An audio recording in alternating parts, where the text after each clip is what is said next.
उस पर एक अहम फैसले का इम्कान है। लेकिन साथ ही आपको बताएं कि जम्मू कश्मीर की ताज़ा तरीन सूरत हाल भी आपके सामने रखेंगे। कुछ अहम बयानात, मरकजी वज़रा के जम्मू कश्मीर दौरे और एक दूसरे पर इल्ज़ामात का सिलसिला और कई अहम तरक्याती मंसूबे जम्मू सूबे के अंदर जो आज आवाम के नाम किए जाएंगे। लेकिन बड़ी बात यह है कि आज यूनियन टेरिटरी के अंदर जहां पर हम ये देख रहे थे अभी तक कि वबाई सूरत हाल से बाहर ज़रूर निकले थे, लेकिन एक बार फिर सरकार खुद इस बात को मानती है, इंतज़ामिया तस्दीक करती है कि इंतहाई तशवीशनाक सूरत हाल पैदा हो सकती है। इससे भी ख़तरनाक आज के वक्त में, चूँकि श्रीनगर समेत मुतअद्दिद अज़ला के अंदर अब कोविड-19 के पॉजिटिव केसेस हर गुजरते दिन के साथ सामने आने लगे। जो अभी तक केसेस आ रहे थे उनकी डबल तादाद शुमाली कश्मीर के बारामूला ज़िले से भी सामने आने लगी, जिसके बाद मकामी सतह पर हमने देखा कि कुछ इंतजामात लोकल एडमिनिस्ट्रेशन की तरफ से किए गए। इसके साथ साथ आज के प्रोग्राम में बात सरहदों के हवाले से भी होगी और साथ ही आपको बताएंगे जब मरकजी वजीर जम्मू कश्मीर का दौरा करेंगे तो वहाँ पर जो लोकल जो मेंबर्स हैं या मेंबर पार्लियामेंट से वो क्या कुछ करने वाले हैं, कौन से ऐसे मंसूबे रहेंगे जिन पर खास नजर रहेगी। उसातिज़ा के खिलाफ वो जो लापरवाही बरत रहे हैं, गैर हाजिर हैं, उनके खिलाफ जम्मू कश्मीर के अंदर इंतजामिया की कार्रवाई जारी है। और एक और 7 से 8 तारीख को श्रीनगर के अंदर जहां पर एक सेल्समैन का कत्ल किया गया था, उसमें पुलिस का दावा है कि उन्हें कामयाबी मिली है और दीगर कुछ तरक्याती मंसूबों की भी बात करेंगे। लेकिन प्रोग्राम का आगाज हिस्ट्री ऑफ द डे से, आज का दिन क्यों अहम है ये बताने के लिए हमारे साथ स्टूडियो में मौजूद हैं गौहर कुचे। शुक्रिया आसिफ। तो प्रोग्राम की शुरुआत में बात करेंगे आज तारीख के हवाले से 24 नवंबर आज के दिन क्या कुछ हुआ है वो हम आपको बताएंगे। कुछ अहम वाक़ात है जो 24 नवंबर को यानी कि आज ही के दिन वाक़ात पेश आए हैं दुनिया भर के अंदर। 1675 में आज ही के दिन यानी कि 24 नवंबर 1675 सिखों के 9वें गुरु तेज बहादुर का इंतकाल हुआ है। और आज ही के दिन 1871 में नेशनल राइफल एसोसिएशन NYC का क़याम हुआ है। और आज ही के दिन 1992 में चीन का घरेलू तैयारा हादसे का शिकार हुआ जिसमें से 141 लोगों की मौत हुई है, वो आज ही का दिन था। और आज ही के दिन साल 2007 में वज़ीर-ए-आज़म नवाज शरीफ 8 बरसों की इजराए वतनी के बाद मुल्क वापस पहुंचे हैं। और आज ही के दिन 24 नवंबर 1944 को मारूफ अदाकार और फिल्म हिदायतकार अमूल पालेकर की पैदाइश हुई है। और आज ही के दिन साल 2006 में पाकिस्तान और चीन ने एक आज़ाद तिजारत इलाका माहदे पर दस्तखत किए हैं, वो आज ही का दिन था 24 नवंबर। ये थी कुछ अहम वाक़ात जो हमने आपके सामने रखे हैं। तो बढ़ते हैं आगे, प्रोग्राम की शुरुआत अब खबरों से करेंगे और खबरों की शुरुआत करेंगे आसिफ रशीद। चलिए आगाज करते हैं और आज जरा सबसे पहले बात करेंसी की करते हैं और एक अहम फैसला अगले कुछ दिनों के अंदर हो सकता है। क्रिप्टो करेंसी के हवाले से बात करते हैं, चूंकि इस पर वज़ीर आज़म ने दिल्ली से उन्होंने जब खिताब किया था सिडनी डायलॉग के उस समिट से, तो उसमें भी क्रिप्टो करेंसी पर पाबंदी का उन्होंने जिक्र जरूर किया था। लेकिन आज की जो अहम खबर है कि जब वज़ीर आज़म ने सिडनी डायलॉग में क्रिप्टो करेंसी का आगाज किया था तो इसके बाद क्रिप्टो करेंसी पर पाबंदी के लिए पार्लियामेंट के अंदर हुकूमत की जानिब से बाकायदा एक बिल पेश किया जाएगा। और बताया जाता है कि जब वज़ीर आज़म ने इस पर काफ़ी ज़्यादा फोकस किया है, मुतलका वजारत भी काफ़ी ज़्यादा इस पर बात कर रही है और मुल्क के अंदर जो इक्तसादी बदहाली है माना जाता है कि उसको मुकम्मल तौर पर ख़त्म करने के लिए सरकार का सबसे एक बड़ा फैसला ये भी हो सकता है और मिलकर काम करना चाहिए। इस बात को यकीनी बनाने पर वज़ीर आज़म ने पहले ही जोर दिया था और करेंसी गलत लोगों के हाथ में ना जाए, इसके चक्कर में नौजवान नस्ल बर्बाद ना हो, इसके लिए सरकार की तरफ से अब हो सकता है कि अगले कुछ दिनों के अंदर बड़ी पेशरफ्त की जाए और रेगुलेशन और प्राइवेट वर्चुअल करेंसी पर पाबंदी लगाने के मकसद से पार्लियामेंट का जो सरमाई सेशन है इसमें बाकायदा एक बिल पेश किया जाएगा। और विंटर सेशन का जो आगाज होने जा रहा पार्लियामेंट का वो 29 तारीख को होगा और इस बिल में भारत में डिजिटल करेंसी के बाज़ाब्ता तौर पर अजरा और ऑपरेशन के इंतजामात और ज़ाब्तों का इल्तिज़ाम होगा। इसके अलावा इसमें प्राइवेट सतह पर जो क्रिप्टो करेंसी का इस्तेमाल हो रहा है यानी वर्चुअल करेंसी की तिजारत होगी उस पर पाबंदी के इल्तिजामात हैं और इस पर इसके बाद ऐवान के अंदर बहस मुबाहिसे के बाद हतमी फैसला लिया जाएगा।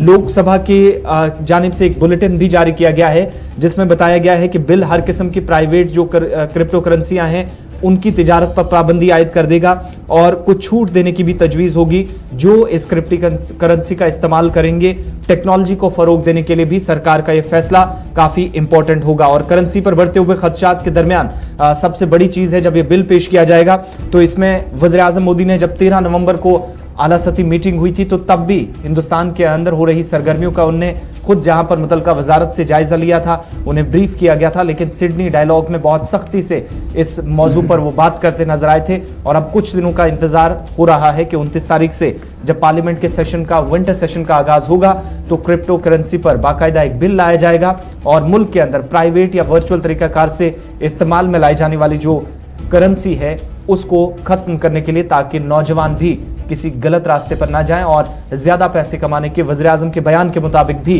वो कहीं बर्बादी के रास्ते पर ना चले जाएं। गौहर, तो चलिए ये थी क्रिप्टो करेंसी के हवाले से खबर। बढ़ते हैं आगे, बात करेंगे हिमालयन ग्लेशियर के हवाले से। जो एक स्टडी में एक नया रिपोर्ट जो है इंकिशाफ आया है, रिपोर्ट के हवाले से जो हिमालयन ग्लेशियर हैं, साइंसदानों का इस पर उन्होंने तबसरा करते हुए कहा कि ग्लेशियर ने 20,000 साल पहले ट्रैक को तब्दील किया है।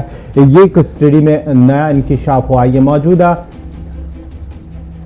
ग्लेशियर जो है इन्होंने तकरीबन 20,000 कबल ही पहले ही अपनी जो चेंजेस लाई हैं। मार्शियन ग्लेशियर बड़ी तब्दीली के हामिल हैं, जिस तरह से पहले ही इस हवाले से भी खदशा जाहिर किया गया था कि हिमालयन ग्लेशियर पर साइंसदानों ने एक तबसरा किया है कि 20,000 साल कबल ही इसने अपना जो रुख है वो तब्दील किया है। 5 किलोमीटर लंबी जो हिमालयन ग्लेशियर है, इसमें एब्रप्टली जो है नई तब्दीलियां पेश आई हैं। रिपोर्ट में नया इंकिशाफ हुआ है। एक नया मुताला किया गया है, स्टडी है साइंसदानों की, जिसमें हिमालयाई ग्लेशियर, चूंकि एक बहुत बड़ा एरिया जो जम्मू कश्मीर के साथ भी जोग्राफियाई एतबार से काफी अहम है वो लगता है, इस पर भी तबसरा किया गया है। और ये बताते हुए साइंसदानों ने कहा इस स्टडी के अंदर कि मौजूदा जो पिथौरागढ़ का एक ग्लेशियर है, तकरीबन 5 किलोमीटर इसकी लंबाई है, लेकिन ये ग्लेशियर 20,000 साल पहले ट्रैक को तब्दील कर गया है।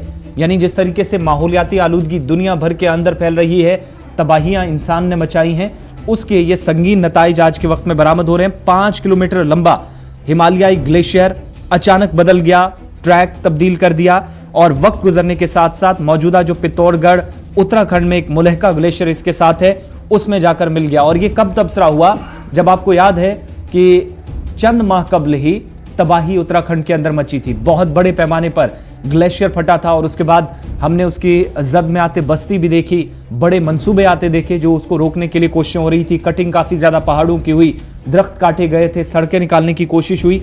ये पहला मौका है साइंसदानों के मुताबिक जिनने इस हफ्ते मरतबा इस बार जो जायजा लिया है, जरीदे में नताइज को बयान किया है कि हिमालय में ग्लेशियर के रास्ते में ऐसा मोड़ रिकॉर्ड किया गया जो तकनीकी एतबार से बहुत खतरनाक है। और एक 5 किलोमीटर जो लंबा ग्लेशियर है वो पिथौरागढ़ उत्तराखंड के इस ग्लेशियर के साथ मिल गया, जो चारों ओर तबाही फैला सकता है। और ये जो मुकर्रा वक्त होता है साइंसी एतबार से, साइंसदानों के मुताबिक उस वक्त से पहले ही पिथौरागढ़ का ये ग्लेशियर, जिसके असरात इसके आसपास तमाम उन ग्लेशियर्स पर देखे जाएंगे जो बहुत तेजी के साथ सिकुड़ रहे हैं। और हिमालयाई ग्लेशियर का वक्त से पहले आगे बढ़ना, ट्रैक अचानक से चेंज करना, रास्ता बदल देना साइंसदानों के मुताबिक एक बड़ी तबाही की निशानदेही करता है।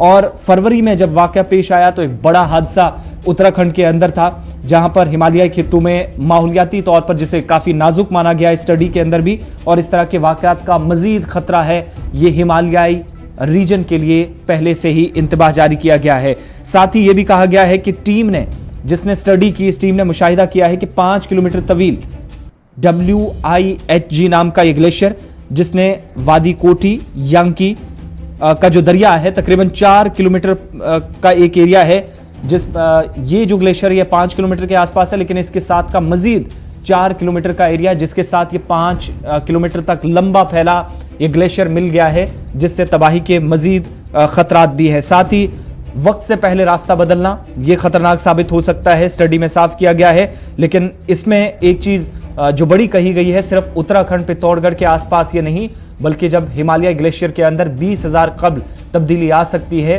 तो कई इंच दूसरे ऐसे हिमालय खित्ते के अंदर जो जम्मू कश्मीर तक फैले हुए हैं, इन बुलंद पहाड़ों के अंदर जो ग्लेशियर्स हैं वो भी अपनी जगह से वक्त से पहले हिल सकते हैं, ट्रैक चेंज कर सकते हैं, इसका खदशा जाहिर किया गया है। और माहौलियाती तौर पर हिमालयाई खित्ते को बहुत नाजुक साइंसदानों ने करार दिया है, जिसके शायद संगीन नताइज बरामद हो सकते हैं। बढ़ते हैं आगे, बात अब जरा नई दिल्ली की करते हैं दोबारा से, चूंकि दिल्ली के अंदर आज एक अहम इजलास होने जा रहा है और कैबिनेट मीटिंग वज़ीर आज़म की सदारत में, और काबीना के इजलास में आज इस बात को यकीनी बनाया जा सकता है कि किसानों के मुतल्लिक लाए गए 3 ज़रूरी इस्लाहात जिन्हें वापस लेने के लिए वज़ीर आज़म ने जुमे के रोज ऐलान कर दिया था, लेकिन जब आज कानूनी पहलुओं पर गौर किया जाएगा तो मरकजी वज़ीर ज़राअत काबीना के सामने तमाम वो पॉइंट्स रखेंगे, जहां काबीना के इजलास में आज से वो अमल शुरू हो जाएगा जिसके तहत तीनों ज़राअत के कानून वापस लिए जाएंगे, मनसूख किए जाएंगे और इसके बाद एक बाकायदा बिल तैयार किया जाएगा जो पार्लियामेंट में विंटर सेशन में पेश किया जाएगा। आज की बात करेंगे तो आज ज़रूरी कवानीन जो वज़ीर आज़म नरेंद्र मोदी की जानिब से जहां उन्होंने ऐलान किया था, और आज माना जाता है कि आज उनकी सदारत में, वज़ीर आज़म की सदारत में काबीना की मीटिंग होगी और मीटिंग में तीनों ज़रूरी कवानीन को वापस लेने के लिए एक बिल को मंजूरी दिए जाने का भी इम्कान है। वज़ीर ज़राअत नरेंद्र सिंह तोमर वो भी इस हवाले से उस बिल को लाएंगे और बिल को माना जाता है कि आज मंजूरी मिल सकती है। काबीना की मीटिंग जब होगी नई दिल्ली के अंदर, उसके साथ साथ ही वज़ीर आज़म की सदारत में, उसमें माना जाता है कि 3 ज़रूरी कवानीन की जो मनसूखी है बिल है उसको पेश करके फिर पार्लियामेंट सेशन जो 29 नवंबर को शुरू होगा विंटर सेशन, उसमें इस बिल को बाज़ाब्ता तौर पर मनसूख किया जाएगा। साथ ही साथ जो कई अहम मामलात हैं जिनमें किसानों की जानिब से MSP को लेकर जो मामला उठाया गया है उस पर भी शायद आज काबीना की मीटिंग में बात हो सकती है, लेकिन सबसे बड़ी बात जो आज होने वाली है वो बिल के हवाले से बिल पेश की जाएगी, उसके बाद ही उसे विंटर सेशन में पार्लियामेंट के अंदर पेश किया जाएगा। तो इस बिल की मंजूरी दिए जाने का आज इम्कान है और इस पर नाम जो फॉर्म लॉज रिपील बिल है इस नाम से आज टेबल की जाएंगे वज़ीर ज़राअत की तरफ से, और 11 बजे इजलास शुरू होगा वज़ीर आज़म की सदारत में। और सरमाई इजलास से पहले ये काबीना का इजलास बहुत अहम है और इस लिहाज से भी चूँकि जुमे के रोज़ जो कवानीन वापस लेने का वर्बली ऐलान हो चुका है, अनाउंसमेंट वज़ीर आज़म ने कर दी है, उस पर आज कागजात पर भी काम शुरू हो जाएगा। अब बात जरा एक और अहम खबर की और उसके बाद आपको जम्मू कश्मीर लिए चलेंगे। उत्तर प्रदेश के अंदर इंतखाबात हैं, लेकिन इंतखाबात से कबल उस मुआहदे पर काम शुरू हो गया है जो भारत और रूस के दरमियान हुआ था, और रूस की मदद से अब उत्तर प्रदेश में इंतखाबात से कबल अमेठी को हथियार बनाने का मरकज बनाने की तैयारी सरकार ने कर ली है। अमेठी के अंदर AK-203 कलाशिनकोव असॉल्ट राइफल्स बनाने का तैयार होगा। ये मंसूबा जो है उस पर काम होगा और भारत और रूस के दरमियान जो मुआहिदा हुआ था उस पर अगले साल उत्तर प्रदेश में असेंबली इंतखाबात से कबल आज ही काम शुरू होने वाला है और मैन्युफैक्चरिंग का हब बनाया जाए अमेठी को, यह सरकार का मानना है। AK-203 असॉल्ट राइफल्स मरकजी वजारत दिफा की तरफ से भी पहले ही जो डील हुई थी रूस के साथ वो क्लियर कर दी गई है और तकरीबन 6 लाख AK-203 असॉल्ट राइफल्स इस नई फैक्ट्री के अंदर अमेठी में तैयार की जाएंगी और फाइनल डिसीजन जो है वो मरकजी वजारत को लेना था, लेकिन पहले ही जो डील मुकम्मल हो चुकी है और उसके बाद जो डिफेंस एक्विजिशन काउंसिल है DAC और रूस के सदर व्लादिमीर पुतिन ने जब हिंदुस्तान का दौरा किया था तो उस वक्त उनके साथ भी इस मैन्युफैक्चरिंग के हवाले से बात हुई थी और उस जॉइंट वेंचर का हिस्सा होते हुए 6 लाख मजीद राइफल्स को अब हिंदुस्तान के अंदर बनाने के लिए काम शुरू कर दिया जाएगा। AK-47 राइफल भी इसके साथ तैयार होगी, लेकिन AK-47 को ही अपग्रेड करके एक और बंदूक हिंदुस्तान के अंदर इंट्रोड्यूस करवाई जाएगी जो कहा जा रहा है कि बहुत बड़े पैमाने पर हिंदुस्तान के अंदर फौज इस्तेमाल करेगी। AK-203 assault rifles Kalashnikov assault rifle family की तरफ से इसे इंट्रोड्यूस रूस के अंदर कराया गया, लेकिन इंसास राइफल जो है उसका स्टैंडर्ड इस राइफल से बहुत कम माना जाता है, इसके बराबर नहीं है, इसलिए ये उसको रिप्लेस करेगी और राष्ट्रीय राइफल्स या जो यूनिट्स हैं इन्फेंट्री रेजिमेंट्स हैं और वो बड़े पैमाने पर इस राइफल का इस्तेमाल कर सकती है। क्लाशिनकोव असॉल्ट राइफल्स अब यूपी के अमेठी शहर में बनाने की तैयारी कर ली गई है और मैन्युफैक्चरिंग हब इसे बनाया जाएगा, हुकूमत ने यह दावा भी कर दिया है। तो चलिए ये थी हथियार के हवाले से खबर। बढ़ते हैं आगे, बात अब जम्मू कश्मीर के हवाले से। जी नाजरीन, बात करेंगे मरकजी वजीर खजाना निर्मला सीतारमन के हवाले से, जहाँ उन्होंने 2 रोज तक जम्मू कश्मीर का दौरा किया। पहले कश्मीर वादी का उन्होंने पहले दिन दौरा किया, उसके बाद ही कल उन्होंने जम्मू में दौरा किया और 2 दिनों के दौरे के दौरान उन्होंने मुख्तलिफ तरक्याती प्रोजेक्टों के साथ साथ जो स्कीमें हैं उनको लॉन्च किया है। और कल अगर बात करेंगे तो कल जम्मू के अंदर उन्होंने बैंकिंग के हवाले से मुख्तलिफ स्कीमों को लॉन्च किया और साथ ही साथ जब उन्होंने खिताब किया है उस दौरान तो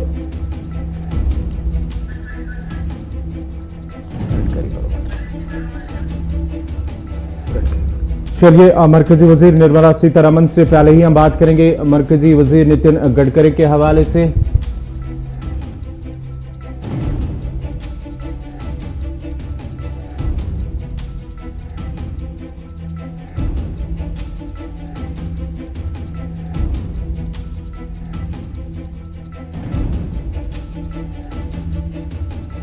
गडकरी के हवाले से बात हो रही। 11,721 करोड़ रुपए के मंसूबों को आज वो हरी झंडी दिखाएंगे, जिसमें 4 कौमी शाहराएं भी शामिल हैं।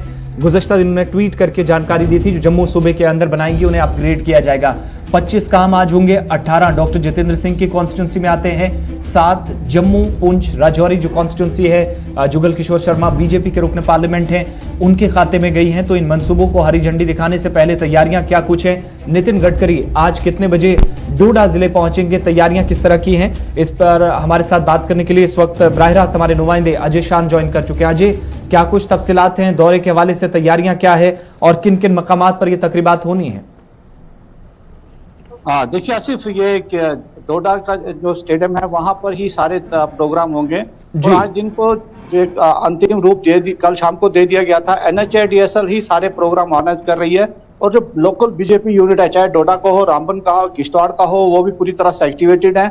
जो पूर्व विधायक हैं या मंत्री यहाँ के हैं वो वहां पर पहुंचे हुए हैं। तो कहीं ना कहीं जहां इसको एक डेवलपमेंट के लिए एक अहम कदम देखा जा रहा है, वहीं लोग जो मुकामी लीडर्स हैं उसको पॉलिटिकली भी बनाने की पूरी कोशिश कर रहे हैं। लेकिन ये एक हकीकत है कि चिनाब रीजन, खासकर डोडा और किश्तवाड़ के लिए ये जो प्रोजेक्ट्स आ रहे हैं और जिन पर कुछ पे काम भी शुरू हो गए, जैसे हम विजुअल्स भी दिखा रहे हैं, तो एक अहम कदम होगा। क्योंकि जो वैली के लिए एक अल्टरनेट रास्ता भी यहाँ से जाने वाला है। जो सुध महादेव चिनैनी महादेव का जो रास्ता है, वहां से डोडा से किश्तवाड़ और किश्तवाड़ से आप वायदू चले जाएंगे।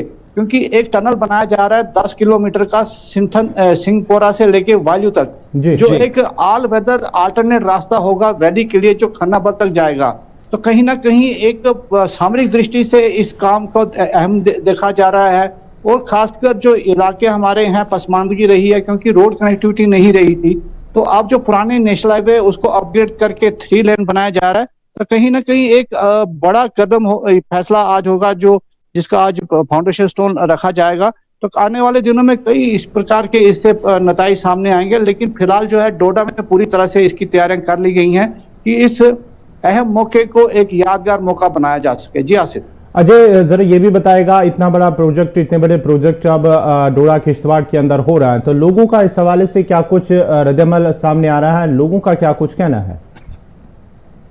जी बिल्कुल, गौर देखिए, जैसे आपने देखा होगा कि किश्तवाड़, डोडा और रामबन, खासकर 3 जिलों में सड़क हादसे बहुत हो रहे हैं। तो जब ये सड़कें अपग्रेड हो जाएंगी तो इन पर भी कहीं ना कहीं रोक जरूर लगेगी। क्योंकि अगर आप जो प्रोजेक्ट है 244, जो सुध महादेव से लेके डोडा और फिर आप किश्तवाड़ आएंगे, तो आपको बटोत नहीं जाना पड़ेगा। सुध महादेव से लेके मरमत तक एक टनल आ रही है, उसके बाद एक छोटी टनलें और बन रही हैं। तो कहीं ना कहीं जिस तरह से आपने श्रीनगर के लिए हाईवे बनती हुई देखी है, टनल्स हैं, फ्लाईओवर्स हैं, उसी तरह पे ये नेशनल हाईवे भी अपग्रेड हो रही है। बेशक ये 3 लेन रहेगी, लेकिन इससे लोगों को काफी फायदा होने वाला है। सफर जहां उनका आसान हो जाएगा, कम समय लगेगा, उनकी जिंदगी जैसे गंवानी पड़ रही थी सफर में, उसमें कमी जरूर आएगी। तो कहीं ना कहीं लोगों में काफी खुशी देखी जा रही है, क्योंकि लंबी डिमांड थी, कई सालों से इसकी डिमांड की जा रही थी कि सुध महादेव के लिए जो अल्टरनेट रास्ता है उसको जोड़ा जाए। तो कहीं ना कहीं जिस तरह से सामरिक दृष्टि से भी हम इसको नजरअंदाज नहीं कर सकते, क्योंकि सामरिक दृष्टि से इस समय अगर आपकी मुगल रोड बंद रहती है,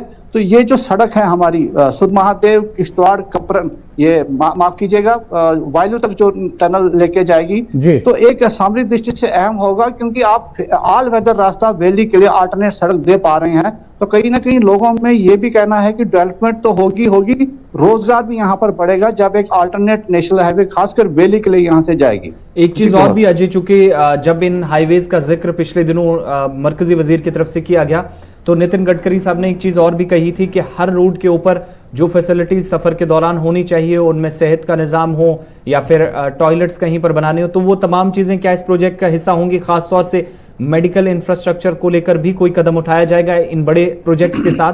क्योंकि एक सबसे ज़्यादा डिमांड अगर वो सड़क हादसा के पेश नज़र है तो वो इन मंसूबों के बीच वो भी है कि कम से कम कहीं हॉस्पिटल या फिर इस तरह की डिस्पेंसरीज भी इस शाहरा के साथ लगें।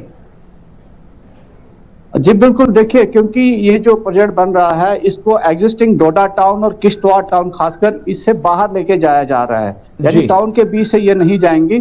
तो कहीं ना कहीं जो रोड साइड फैसिलिटीज हैं, जैसे आपने खुद कहा टॉयलेट है या डिस्पेंसरी हो, तो इस तरह की फैसिलिटीज भी इसकी डीपीआर में रखी गई हैं। जो NHIDSL की अथॉरिटीज हैं उनका ये कहना है कि कुछ रिक्रिएशनल सेंटर जैसे व्यू पॉइंट हो या दूसरा जिनको टूरिस्ट जैसे अट्रैक्ट हो सकें, उस तरह की चीजें भी इसमें डीपीआर में रखी गई हैं। तो कहीं ना कहीं एक नई तर्ज पर यह नेशनल हाईवे इन दूर दराज इलाकों से होते हुए घाटी में पहुंचेगी। जी आसिफ, बहुत बहुत शुक्रिया तफसीलात फराहम करने के लिए। तो तकरीबन दोपहर तक मरकजी वजीर नितिन गडकरी जो कि जम्मू कश्मीर पहुंच जाएंगे, डोडा वो दिल्ली से सीधा जाएंगे और वहां से वापस उनकी दिल्ली रवानगी होगी। 3900 करोड़ रुपए का प्रोजेक्ट जो है जम्मू कश्मीर और लद्दाख में, इसमें दिल्ली कटरा एक्सप्रेसवे गुज़श्ता दिनों ही उन्होंने अनाउंस किया था और अगले 2 बरसों के दौरान इस एक्सप्रेसवे पर काम मुकम्मल हो जाएगा। उसका जिक्र उन्होंने एक जगह ज़रूर किया था, लेकिन 4 नेशनल हाईवेज़ जो इस वक्त हाईवेज़ हैं उनको नेशनल हाईवेज़ में अपग्रेड करना, तब्दील करके उन पर काम और तेज़ करना और सहूलियात वहाँ पर बहाल रखना, ये बड़ी जिम्मेदारी उन पर थी और उसको निभाने की कोशिश आज होगी। और 11,721 करोड़ रुपए के 25 जो रोड प्रोजेक्ट्स हैं वो आज उन्हें हरी झंडी दिखाएंगे। इनमें बहुत सारे प्रोजेक्ट्स हैं जो सिर्फ डोडा और किश्तवाड़ के बीच वाले एरियाज में आते हैं, लेकिन उधमपुर नेशनल हाईवे के साथ लगने वाले मंसूबे भी हैं, एक कसीर रकम उस पर भी खर्च की गई है। इसके अलावा जो पुंछ, राजौरी और जम्मू ज़िले के बीच जोड़ने वाली हाईवे को, जिसे नेशनल हाईवे का दर्जा देने का उन्होंने कुछ दिन पहले ऐलान किया था, और जुगल किशोर शर्मा जो रुकने पार्लियामेंट हैं, तो उनकी कॉन्स्टिट्यूंसी के अंदर भी 7 से 8 मंसूबे जो हैं उनका काम बाकायदा शुरू होगा और कुछ काम ऑलरेडी चल रहे हैं। हाईवे के ऊपर काम चल रहा है, अपग्रेडेशन का काम चल रहा है, टनलिंग के लिए पहले से मंसूबा तैयार किया गया। तो उन सारी चीज़ों पर आज बात की जाएगी और ब्रीफ जो रिपोर्ट है उनके सामने वो रखी जाएगी मुतलका एजेंसियों की तरफ से, और उसके बाद फाइनल अनाउंसमेंट किया जाएगा। सड़क की विजुअल्स भी साथ में दिखा रहे हैं। ये वो रोड है जो किश्तवाड़ से होते हुए वादी कश्मीर का, यानी एक मुतबादिल रास्ता हो सकता है, आसान रास्ता है जहाँ पर काम चल रहा है। इसके लिए भी बाकायदा आज रकम खर्च जो ऑलरेडी की गई है उस पर मजीद कुछ सरकार की तरफ से दिया जा सकता है, उस पर अनाउंसमेंट होगी। लेकिन इस सब का इंतजार दोपहर होते होते नितिन गडकरी जम्मू कश्मीर पहुंचेंगे। मजीद अपडेट्स के लिए आप हमारे साथ रहेंगे दिन भर। फिलहाल वक्त छोटे से ब्रेक का है, ब्रेक के उस पार खबरें और भी हैं।